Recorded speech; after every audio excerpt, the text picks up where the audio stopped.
Contexto histórico, se liga aí. Esse período é marcado pela consolidação do capitalismo gerado pela Revolução Industrial Inglesa, que tem início em meados do século XVIII.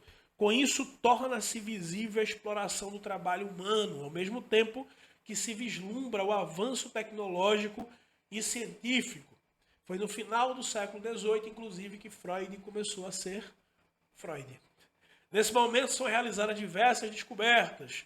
Destacam-se a eletricidade, o uso do petróleo e do carvão, a invenção da locomotiva, do automóvel, do avião, do telefone, do telégrafo, da fotografia, do cinema, do rádio, etc.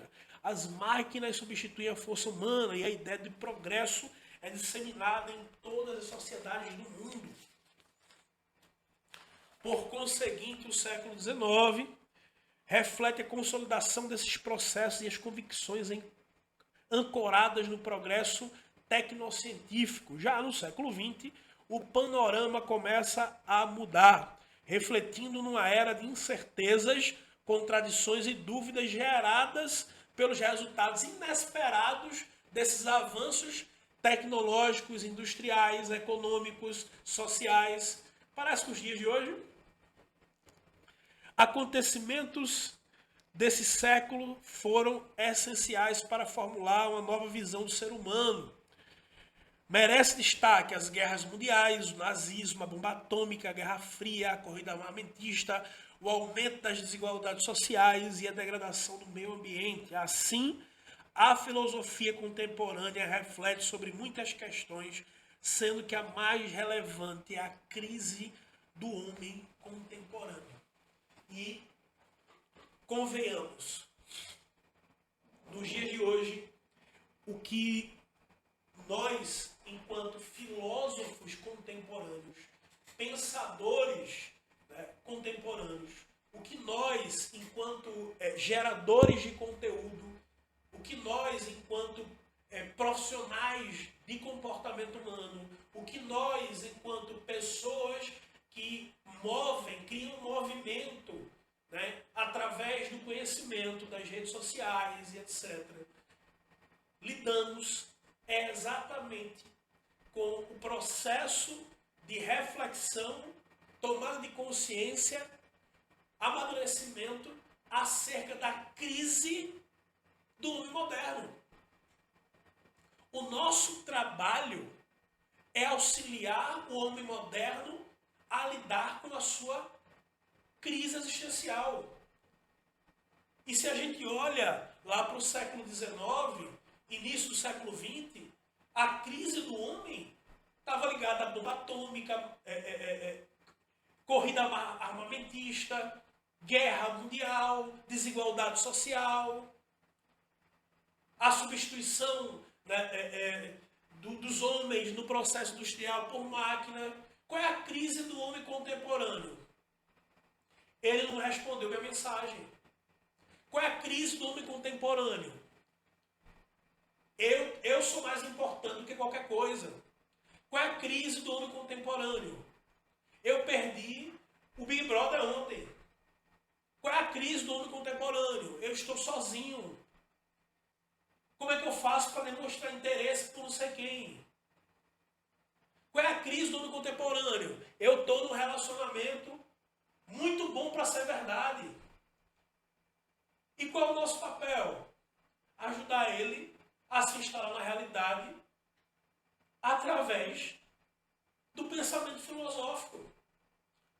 Do simples fato de parar para refletir sobre crises que, no nosso ponto de vista, se comparado com o período das guerras mundiais, da bomba atômica, revolução industrial, né?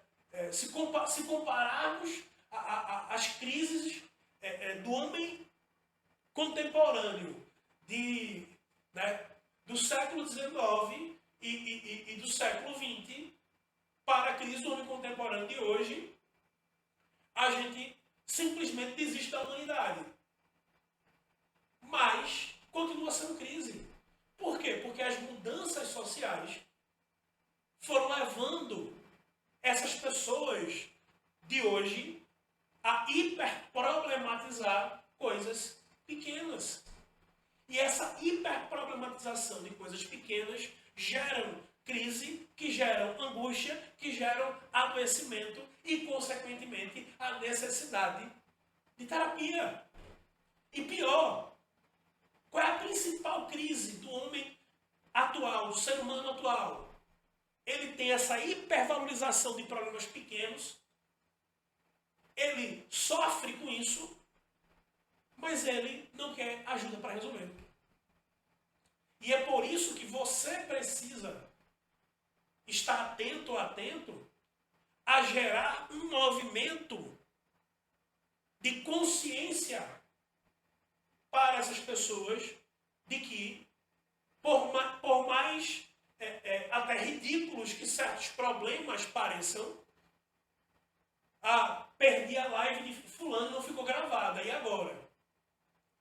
Se comparado a, puta merda, meu pai foi pra guerra, ou estou indo pra guerra, e agora? Óbvio que a gente simplesmente desiste da humanidade atual. Óbvio. Na verdade, a humanidade atual não está tão fodida quanto imagina. Esteve. E passou, e superou. Mas o indivíduo, o sujeito atual, não aprendeu, justamente pelas facilidades que possui, não aprendeu a lidar com pequenas coisas e transforma coisas pequenas em algo que fode a cabeça dele. E você também precisa ter essa consciência de que, isso aqui, convenhamos, é uma coisa pequena. Mas para ele é grande. Então, como ajudar essa pessoa a perceber que isso é muito pequeno diante de algo muito maior como a própria vida? Vai ser botando ele na parede dizendo, deixa de ser idiota, isso é uma bosta, isso não... Pior era na guerra, como eu escutei muito, né? Ou é perguntando para ele, de 0 a 10, quanto isso é relevante para você? 10. Por quê? Não, porque eu me sinto assim, assim. Então, relevante para você é esse fato ou como você se sente? Porque pelo que eu estou percebendo, aí você está conduzindo através da retórica. Pelo que eu estou percebendo, a sua grande questão é o sentimento e não o fato. Vamos falar mais sobre esse sentimento? Mudou o foco. Trouxe para o real problema.